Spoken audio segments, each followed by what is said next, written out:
చదువుకోకుండా వెళ్ళిపోవాలి. Okay. Last క్లాస్‌లో మనం భారతదేశానికి సంబంధించిన సంస్కృతి, కళలు, తర్వాత డాన్స్ ఫార్మ్స్, సంగీతాలు ఇవన్నీ నేర్చుకున్నాం కదా! ఈ క్లాస్‌లో మనం ఇండియన్ హిస్టరీ స్టార్ట్ చేద్దాం. ఇండియన్ హిస్టరీ అంటే మనం గ్రూప్ 2 చదివినంత డెప్త్‌గా అవసరం లేదు. మళ్ళా అలా అని పైపైన చదువుకోకుండా వెళ్ళిపోవాలి. కొంచెం డెప్త్‌గానే అంటే ఎగ్జామ్ పాయింట్ ఆఫ్ వ్యూలోన మనం కొన్ని పాయింట్స్ కవర్ అయ్యేలా చూసుకోవాలి. సో ఇండియన్ హిస్టరీలోన ఫస్ట్ చాప్టర్ వచ్చేసి మనకి సింధు లోయ నాగరికత, ఇండస్ వ్యాలీ సివిలైజేషన్ అంటారు.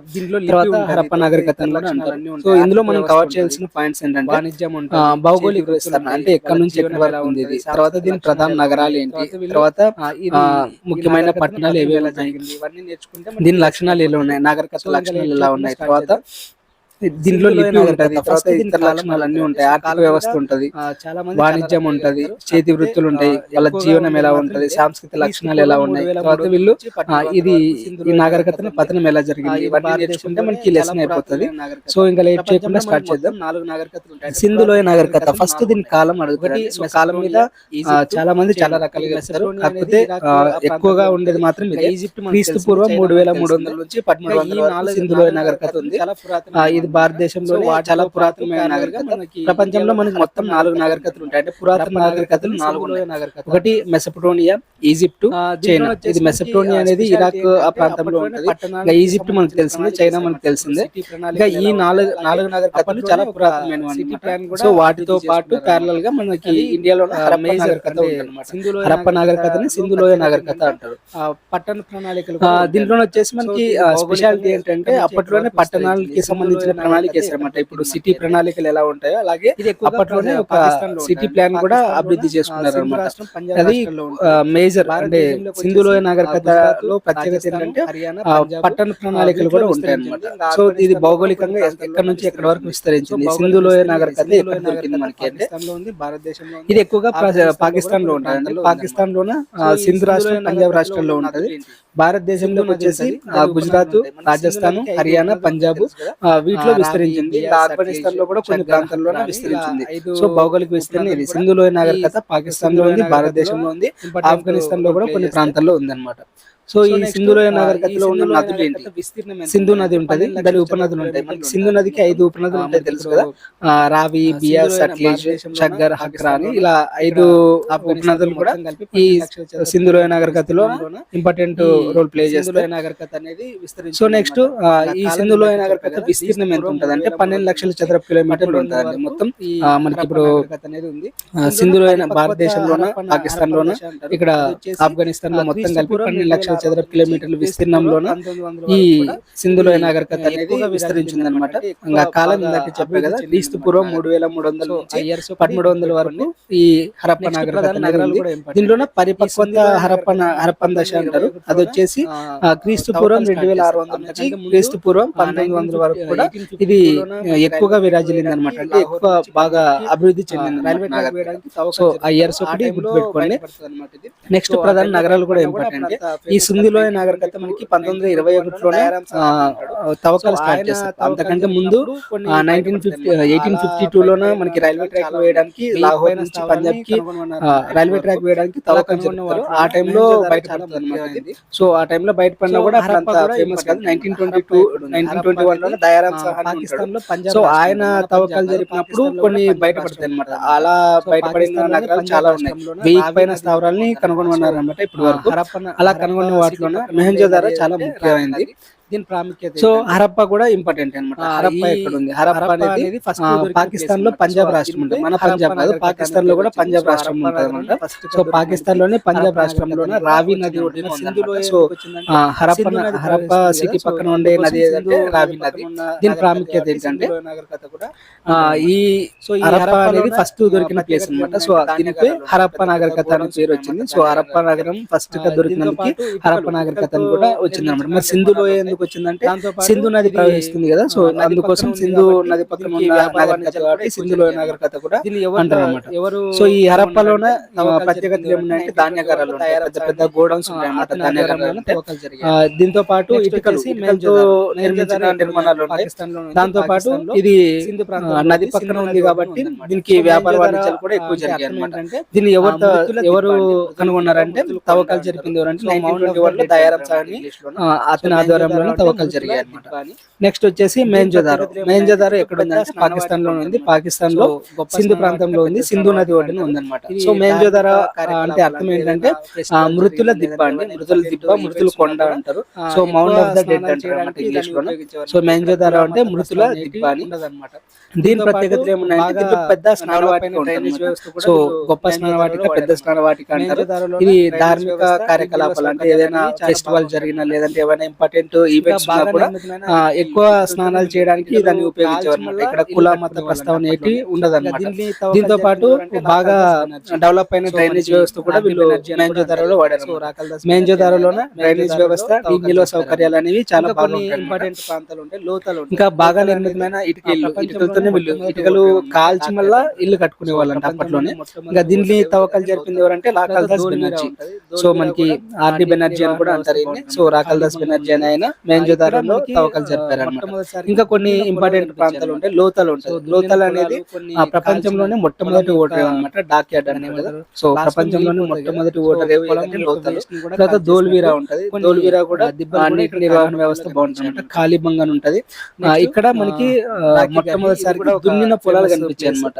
సో దున్నిన పొలాలు, కొన్ని కాల్చిన పొలం యొక్క దాని ఏమంటారు లాస్ట్ లో మిగిలిపోతుంది కదా, సో పొలం యొక్క వేస్ట్ ని కూడా కాల్చేసినట్టు కొన్ని దిబ్బలు కూడా ఇక్కడ కాలిబంగంలో కనిపించాయి. నెక్స్ట్ రాఖీ గర్హి, ఇది కూడా ఒక ఫేమస్ ప్లేస్. చెప్పా కదా ఎక్కడ ఉంది గుర్తుపెట్టుకోండి. రాఖీ గర్హి ఎక్కడ ఉంది? హర్యానా రాష్ట్రం, ధోల్వీరా గుజరాత్, కాలిబంగం రాజస్థాన్, లోతాలు గుజరాత్. ఇలా గుర్తుపెట్టుకోండి. ఈ వీటిలో అడిగితే ఇదే అడుగుతారు. ఎక్కువగా మనకి హరప్పా గురించి, తర్వాత మెహంజోదారో గురించి అడుగుతుంది. సో సింధులో నాగరికత యొక్క లక్షణాలు ఎలా ఉన్నాయంటే ఇక్కడ చెప్పా కదా నగర ప్రణాళిక అనేది చాలా ఇంపార్టెంట్. సో పట్టణ ప్రణాళిక ఇప్పుడు మనం డ్రైనేజ్ వ్యవస్థ ఎలా చేస్తున్నాం, తర్వాత రోడ్స్ ఎలా పెట్టుకుంటున్నాం, తర్వాత ఒక వాస్తు ఎలా ఉంటది అన్ని అప్పుడే ఉన్నాయి అనమాట. సో నగర ప్రణాళిక అనేది అప్పట్లోనే వీళ్ళు డెవలప్ చేసుకున్నారు. సో అది చాలా ఇంపార్టెంట్. ఇక్కడ వీళ్ళు కొత్త రాతి యుగంలో ఉన్నారు, నియోలిథిక్ పీరియడ్ లో ఉన్నారు. దాంతో పాటు కాంస్య యుగంలో కూడా ఉన్నారు. కాంస్య యుగం అంటే బ్రాంజ్ యుగం అంటారు కదా, రాగి ప్లస్ కంచు రెండు కలిపిన యుగం అనమాట కాంస్య యుగం అంటే. సో రాతి యుగంలో ఉన్నారు, ఇక్కడ కాంస్య యుగంలో ఉన్నారు. ఆ మధ్యన పరివర్తన చెందే దశలో ఉన్నారు అనమాట. సో వీళ్ళు రాగి, కాంస్య, ఇనుము వంటి లోహాలను కూడా ఉపయోగించారు. మనకి ఇంకా వీళ్ళ సాధనాల్లో ఎక్కువగా ఆభరణాల తయారీకి కూడా కాంస్యము, రాగి కూడా ఉపయోగించారు. బంగారం కూడా ఉపయోగించినట్టు చెప్తారు, కాకపోతే మనకి అంత ఎవిడెన్స్ అయితే లేవు. కాకపోతే బంగారం కూడా ఉపయోగించారని చెప్తారు. ఇంకా నగర ప్రణాళిక వచ్చేసి గ్రిడ్ విధానం, మనకి చతురస్రాకారంలో పెట్టుకొని ఒక్కో లైన్ వైజ్ గా, ఒక ఆర్డర్ వైజ్ గా ఇల్లు కట్టుకోవాలన్నమాట. సో నగరాలు గ్రిడ్ ఆకారంలో సమాంతరంగా లంప విధంగా. సో మనకి ఇప్పుడు ఒక చెస్ బోర్డ్ లోనే ఎలా ఉంటాయి అలా కట్టుకునే వాళ్ళ తయారు చేసే వాళ్ళంట. నెక్స్ట్ డ్రైనేజ్ వ్యవస్థ కూడా ఉండేది. ప్రతి ఇంటికి ఒక డ్రైనేజ్ వ్యవస్థ ఉండేది.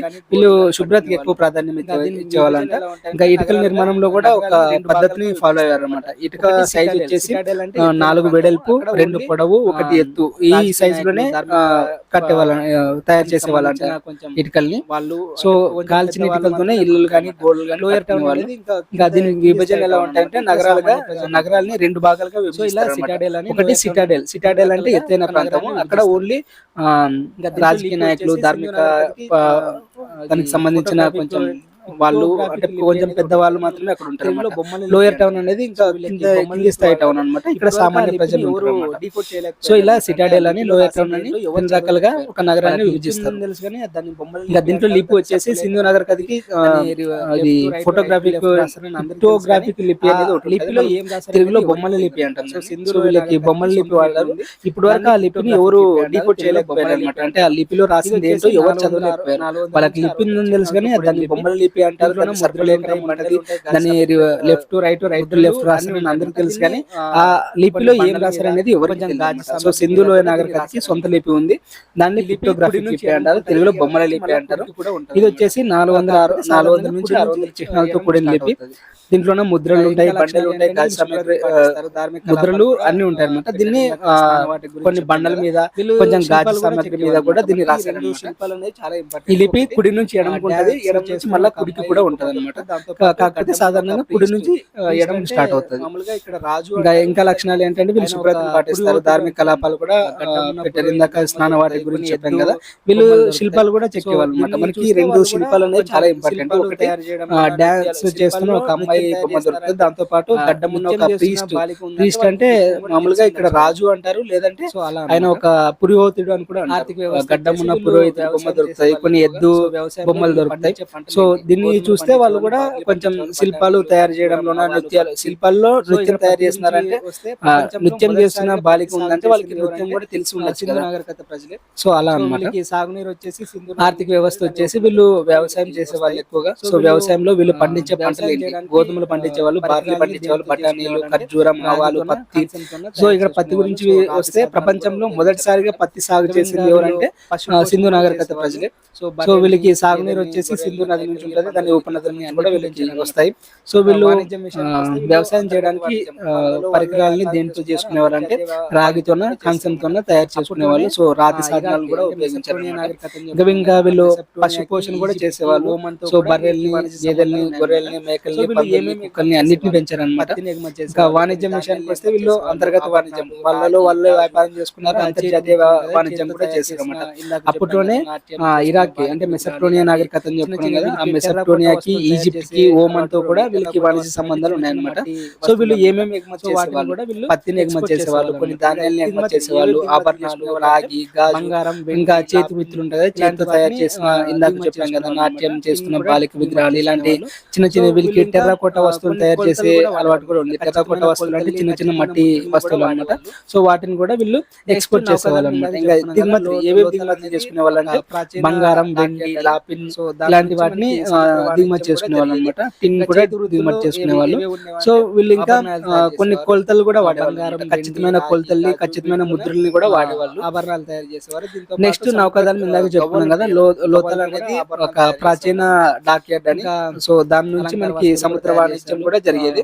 ఇంకా చేతి వృత్తుల్లో ఏవే ఉండేవంటే ఆభరణాలు తయారు చేసేవారు, బంగారం, వెండి, రాగి, గాజు, వీటితోనే ఆభరణాలు తయారు చేసేవారు. దీంతో పాటు సముద్ర గవ్వలతో కూడా ఆభరణాలు తయారు చేసేవారు. ఇంకా సింధు నాగరికత అలంకార వస్తువులు కూడా తయారు చేసేవాళ్ళు. పత్తి పండించే వాళ్ళు కాబట్టి పత్తితోన కొన్ని వస్త్రాలు, నేత వస్త్రాలు కూడా తయారు చేసేవారు. పత్తి నుంచి దారం వస్తే దారం బట్టలు వస్తాయి కదా, సో నేత వస్త్రాలు కూడా వీళ్ళు తయారు చేసేవారు అనమాట. నెక్స్ట్ సామాజిక జీవనం ఎలా ఉండేది? వీళ్ళకి కుల వ్యవస్థ లేదు. సో సింధు నాగరికతలోన కుల వ్యవస్థ లేదు. సో వృత్తులు ఏవి ఉన్నాయి అంటే వ్యవసాయం, వాణిజ్యం, చేతి వృత్తులు, ఇవి ప్రధానమైన వృత్తులు. ఇవి మహిళలు మహిళలు మంచి మంచి ఆభరణాలు ధరించేవారు, నృత్యం చేసేవాళ్ళు. సో నృత్యం చేసేవాళ్ళు ఎలా తెలుస్తుంటే నృత్యం చేస్తున్న బాలిక విగ్రహమే సాక్ష్యం అనమాట. సో మహిళలకైతే గౌరవం, ఎందుకంటే పెద్ద స్నానవాటికి మహిళల కోసం కట్టారు.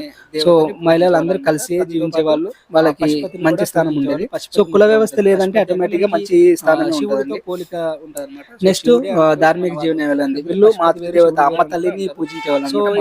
ఇక్కడ అమ్మ తల్లి, సో అమ్మ తల్లిని పూజించే వాళ్ళు, అమ్మ తల్లి అనే దేవతని పూజించే వాళ్ళు అనమాట. దాంతో పాటు పశుపతిని కూడా పూజించే వాళ్ళు. పశుపతి ముద్ర ఉంటుంది. పశుపతి అంటే మనకి శివుడితో పోలిక ఉంటుంది అనమాట. సో శివుడే అంటారు మన వాళ్ళు. సో అమ్మ తల్లి పశుపతి వేరు, శివుడు వేరు అని కూడా అంటారు.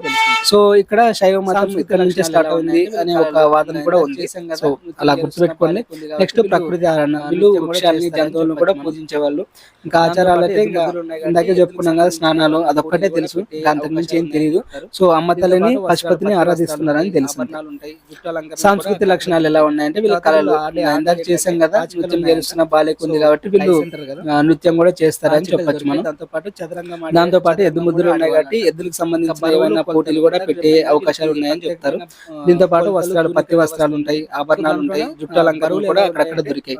తర్వాత వీళ్ళు ఆడే ఆటలు ఏంటంటే పాచికలు ఉన్నాయంట.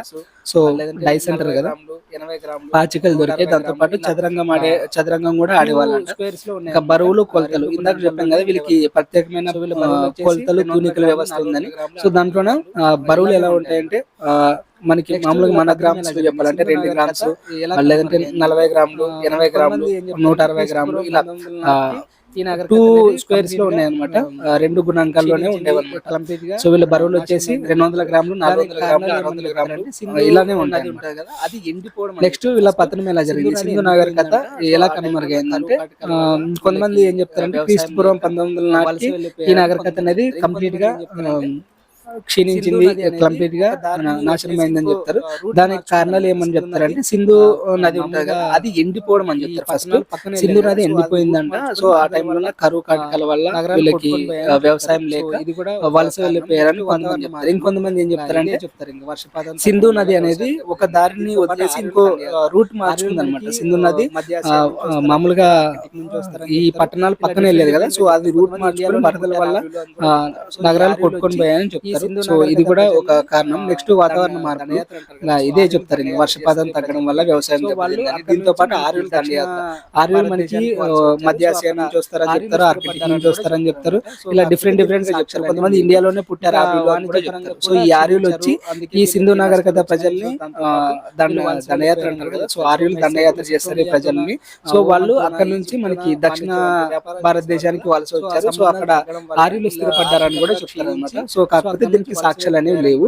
ఇంకా వాణిజ్య పరంగా కూడా క్షీణించారు, అందుకే వీళ్ళకి నష్టాలు వచ్చినాయి. సో దాంతో పాటు వీళ్ళు వలస వెళ్ళిపోయారని కూడా చెప్తారు. సో మెసపోటేమియాతోన, ఓమన్తోన, ఈజిప్ట్తోన వాణిజ్యం అంటే వ్యాపారాలు చేసేవాళ్ళు కదా. సో ఆ సంబంధాలు తగ్గడం వల్ల వీళ్ళ ఆర్థికంగా క్షీణించి సో అక్కడ నుంచి వలస వెళ్ళిపోయారని కూడా చెప్తారు.